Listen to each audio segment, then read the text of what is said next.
What are we doing if we ain't moving? Hey guys, welcome back to another Sunday. Welcome back to another Beanie Talk. Super glad to have you guys here. If you guys haven't heard already, during our 11 a.m. service, we are having an in-person service for our 7th and 8th graders at the church at Evergreen. So if you guys are interested in that and are excited to be back on Sundays, you guys are gonna sign up online and we'll talk more about that later. But for now, let's get into our Beanie Talk. So I've got a question for you guys. Have any of you guys experienced this thing called road rage? Or maybe for some of you, you don't drive yet, and maybe you've experienced hallway rage. For some of you, maybe that you're driving and someone cuts you off and you get so angry about it because it just doesn't make any sense. Why couldn't you have just waited? Just don't cut me off. Or say someone's in the hallway and they bump into you and it's just been a really bad day for you and you kind of just yell at them. You just kind of get all angry and you just kind of let it all out. Have any of you experienced that? Because I know I have. I certainly have. For some of you, maybe you're really good at giving the silent treatment. Maybe you're not so good at expressing your words, but you use your anger and you use it as leverage and you just stay silent to someone. And you try and get under their skin by being silent. And that's maybe the way that you express your anger. And with that, the thing with the silent treatment is you will hold the power because you hold or withhold the words. And now, I don't want to say that all anger is bad, okay? There are certainly times when being angry is okay or even good. A good example of that is when you see injustice or something that isn't fair and you become angry about that. That is a good example of anger that is just and is good. No matter what type of anger it is, there's one thing that we can agree on, and that anger is a powerful emotion. So, kind of our topic for today is what do we do with that anger and how do we keep it from being a destructive, negative force in our life? We'll start off today in the Bible. We're gonna be looking at James chapter 3, verse 13. We begin with, who is wise and understanding among you?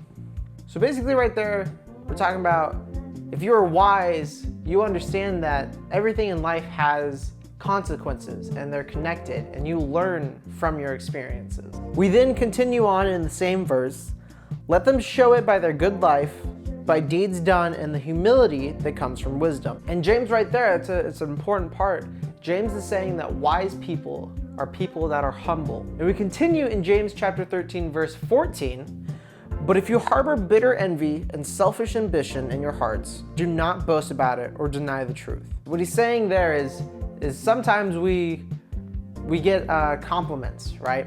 And sometimes we take them and we hold on to them. And maybe sometimes we hold on to them for a little bit too long and maybe let it boost our egos, maybe a little bit too much. And James is saying here that if you have those feelings that are making you think that you are more important than other people or better than other people, he says, call that out. Don't deny that you are okay and that feeling is right.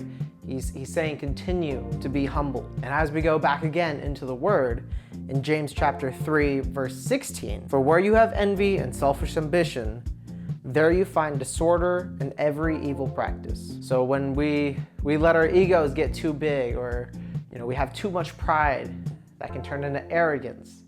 And that arrogance can then come out in our actions. We're going to continue in James. We're going to be going into James chapter 4, verse 1. It says, what causes fights and quarrels among you?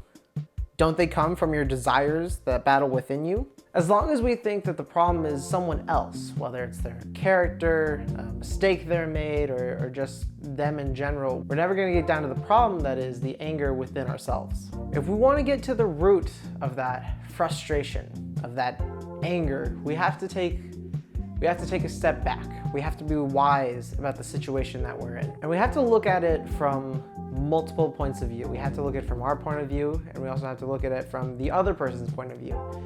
We got to look at the situation. We got to think, am I angry because I've been done wrong? Is there injustice in the situation? Or is it because this person didn't respond the way that I wanted them to?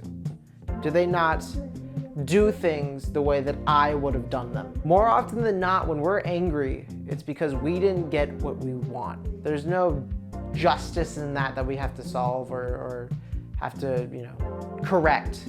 That's just us being selfish in a way. And all of us do that. I do that.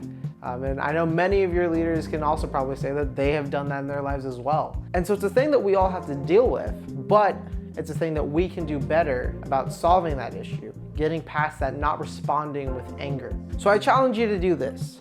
And this next week, when you find yourself frustrated or angry, maybe it's with a parent nagging you with chores or a sibling that's just getting on your nerves some way, I want you to just take a moment. Once you start feeling that feeling of anger or frustration, take a moment, look at the situation, and look at what the other person is wanting from you. Because it could be that your sibling may be bugging you a bunch, but it's just because they're lonely.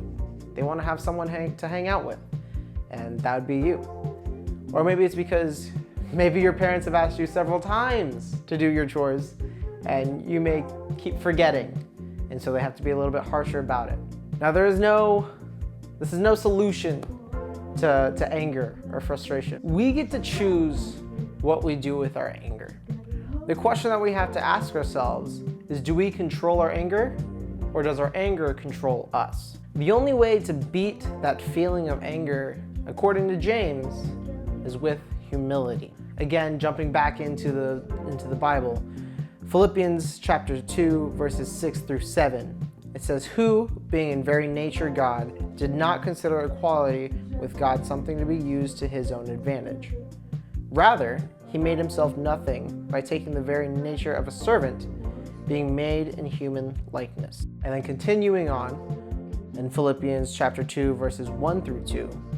"Therefore, if you have any encouragement from being united with Christ, if any comfort from his love, if any sharing in the Spirit, if any tenderness and compassion, then make my joy complete by being like-minded, having the same love." Even if you aren't the whole problem, having humility in those moments of anger makes you realize that you do play a part in your emotions there. And when you recognize that, you have better control over your anger. You have a better understanding of what your feelings are and how best to use those and communicate them to the people around you. And when you've learned how to recognize that and have humility in those moments, you'll feel that your feeling of anger becomes less and less as you continue to recognize that. And because of Jesus, anger doesn't have to be the boss of you. Now, as we wrap up here, I want you guys to just imagine something real quick for me. I think we live in a world where a lot of people just live in a life that their anger controls them, and they just respond with whatever comes to mind first. But for a moment, I want you to just picture your life. Imagine a life where you yourself are in control of your anger. You don't let it get the best of you. If the people around you have control of their anger, and they don't let it get the best of them. Again, this is no solution to anger, but it is about being intentional about how we deal with it, and that it is possible to continue to have humility and be the people of God in those moments of frustration. So I want to thank you guys for joining me here on this wonderful Sunday. Another Beanie Talks. What are we at? 53, 54? Again, if you guys haven't heard, now Sundays, 11 a.m. service for 7th and 8th graders. We have a in-person service for you. If you guys are 9th through 12th, we would love to see you guys in our main service. We have a 9:15 and an 11 a.m. for you guys as well. All of that is going to be through signups. They go up on Thursday. And if you have any questions, you guys can always ask us in person on Wednesday nights or at church. And you guys can always DM us. You can DM the Instagram page for EE Youth, any of your leaders. We'd love to help you guys out, and we'd love to see you guys there. Have a wonderful day. Have a wonderful week. And we will see you next time. Keeping it moving, keeping it moving. What are we doing if we ain't moving? Hey. In James chapter... We can be intentionable. Intentionable? And the choices. No. No. Oh boy. Let's go.